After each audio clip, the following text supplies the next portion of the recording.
Vamos a ver ahora las medidas de tendencia central para datos agrupados. Las medidas de tendencia central son la media aritmética o promedio, la mediana y la moda. La media aritmética o promedio, lo que comúnmente nosotros llamamos promedio, es un parámetro. ¿Qué significa esto? Significa que se considera este número como el número que está en la mitad o es el número más representativo del conjunto de datos. La mediana es el valor que está en la mitad del conjunto de datos, es decir, que separa al conjunto de datos en dos partes iguales. Y la moda es el valor que más se repite.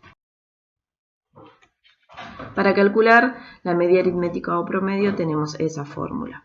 Y abajo les escribí qué representa cada uno de esos símbolos. El símbolo que se parece a una E significa, se lee sumatoria. Después tenemos X, Y, que representan a las variables o el promedio de cada intervalo. Y la FI, que representa la frecuencia absoluta. Ya lo vamos a ver más adelante. Para calcular la media aritmética o promedio, vamos a hacerlo en base a este ejemplo. El siguiente conjunto de valores corresponde a las notas obtenidas por alumnos de un curso en matemática, y esas son las notas que obtuvieron.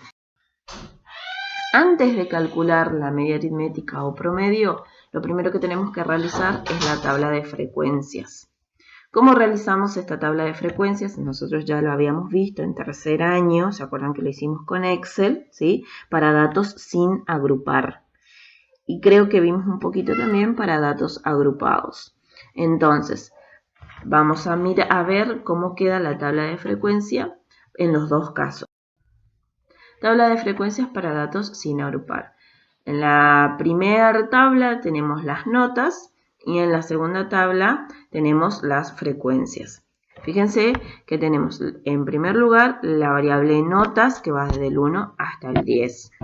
La frecuencia absoluta, cuántas veces se repite cada una de esas notas. La frecuencia relativa, lo que hacemos es dividimos la frecuencia absoluta dividido el total de datos. En este caso, el total de datos es 30.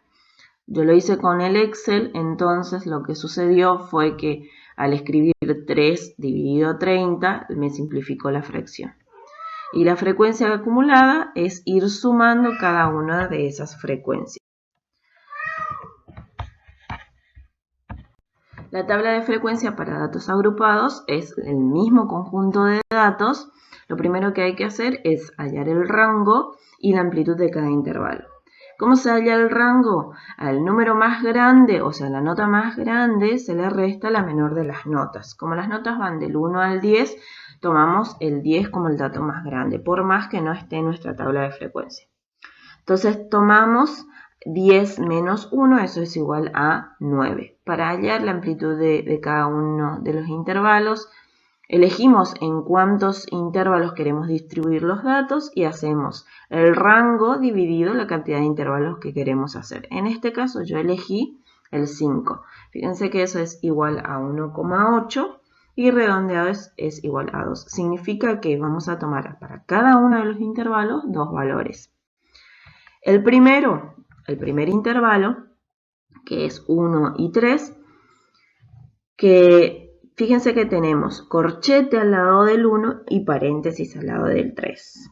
Como los datos agrupados se utilizan por lo general para variables continuas, es decir, para números, para expresiones decimales o números que tienen coma, ¿sí? Entonces tomamos todos los valores que hay entre esos dos números. En nuestro ejemplo tenemos datos discretos, valores enteros. Entonces lo que vamos a hacer es, en el primer intervalo, tomar los valores que están entre el 1 y el 3, tomando por supuesto el 1, pero no el 3. Y los valores que están entre el 1 y el 3 son el 1 y el 2. Para el segundo intervalo, lo mismo. Si tiene corchete significa que tomamos ese límite y si tiene paréntesis significa que no tomamos ese límite. Entonces los valores que vamos a tomar en el segundo intervalo son el 3 y el 4. En el tercero, el 5 y el 6. En el cuarto, el 7 y el 8. Y en el quinto intervalo tomamos simplemente el 9 y el 10 si teníamos, pero como en este caso no tenemos, entonces tomamos solamente el 9. La frecuencia absoluta es cuántas veces se repite los datos dentro de cada intervalo. En el caso del primero, cuántas veces se repite el 1 y el 2. En el caso del segundo intervalo, cuántas veces se repite el 3 y el 4, y así sucesivamente con los demás intervalos. La frecuencia relativa es exactamente lo mismo que la anterior, es la frecuencia absoluta dividido el total de datos. La frecuencia acumulada, vamos sumando las frecuencias. El primero siempre va a ser igual, y el segundo ya sí sumamos 6 más 7, 13, 7 más 6, 13 más 6, 19, 19 más 6, 25 y 25 más 5, 30. El promedio del intervalo, sumamos los dos extremos y lo dividimos por 2. 1 más 3, 4, dividido 2 es 2. 3 más 5, 8, dividido 2 es 4 y así sucesivamente. El límite inferior es el 1 y el límite superior es el 3 en el caso del primero. El segundo, el límite inferior es el 3 y el límite superior es el 5. En el tercero, el límite inferior es el 5 y el superior es el 7, y así con los demás intervalos. Comparamos ahora las dos tablas de frecuencias. En la primera tabla, que es la que tenemos arriba, para datos sin agrupar, fíjense que tanto el promedio del intervalo como los límites superior e inferior están en blanco. ¿Por qué? Porque tomamos un solo dato. Y en el de abajo, ¿sí? Fíjense que están coloreadas algunas columnas. Ya les voy a explicar por qué. Es importante también considerar que la tabla de frecuencias para datos sin agrupar se puede utilizar para un conjunto de datos pequeño. Cuando tenemos un conjunto de datos más grande, siempre es recomendable utilizar la tabla de frecuencia para datos agrupados. En el primer intervalo tenemos del 1 al 3, que serían los valores que tenemos en la tabla de frecuencias sin agrupar en color amarillo. ¿Sí? Si nosotros sumamos esas dos frecuencias absolutas, nos da el mismo valor que la frecuencia absoluta del primer intervalo. Mirando el segundo intervalo y comparándolo con la tabla de arriba, fíjense que esos dos valores que están en un color así como rosa, ¿sí? Si sumamos esos dos, nos da la misma frecuencia absoluta que la frecuencia absoluta del intervalo 3, 5. Y así sucesivamente con las demás. Es por eso que está coloreado a propósito de esa manera.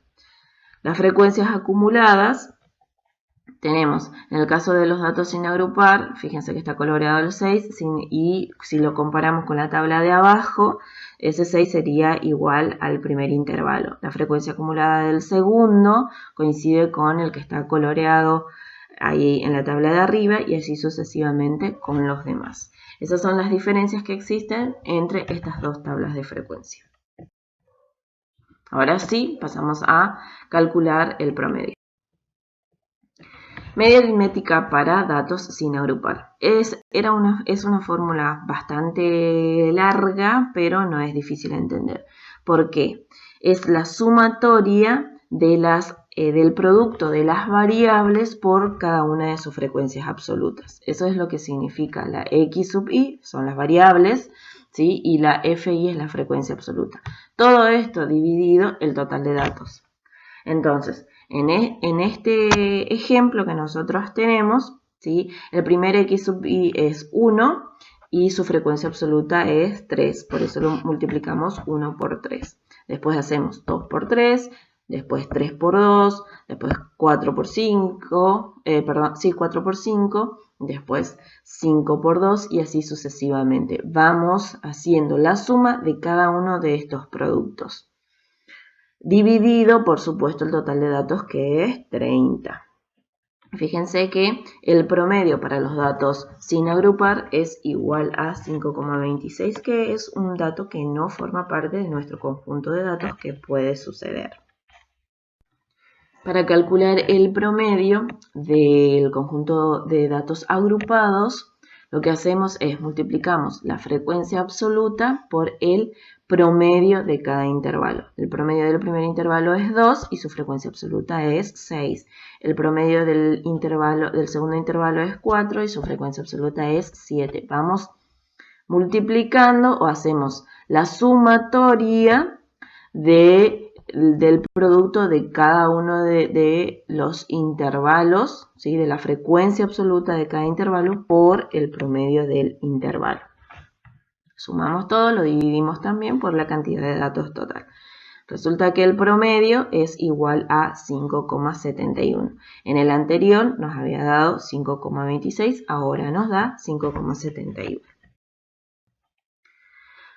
Comparamos la media aritmética o promedio de los dos casos, tanto para los datos sin agrupar como para los datos agrupados. No da el mismo valor. Esta diferencia se debe a que si trabajamos con datos sin agrupar, estamos trabajando con datos exactos. Y si trabajamos con datos agrupados, estamos trabajando ya con valores aproximados. Es por eso que siempre va a haber alguna diferencia entre el promedio de datos sin agrupar y promedio de datos agrupados, por más que estemos trabajando el mismo conjunto de datos.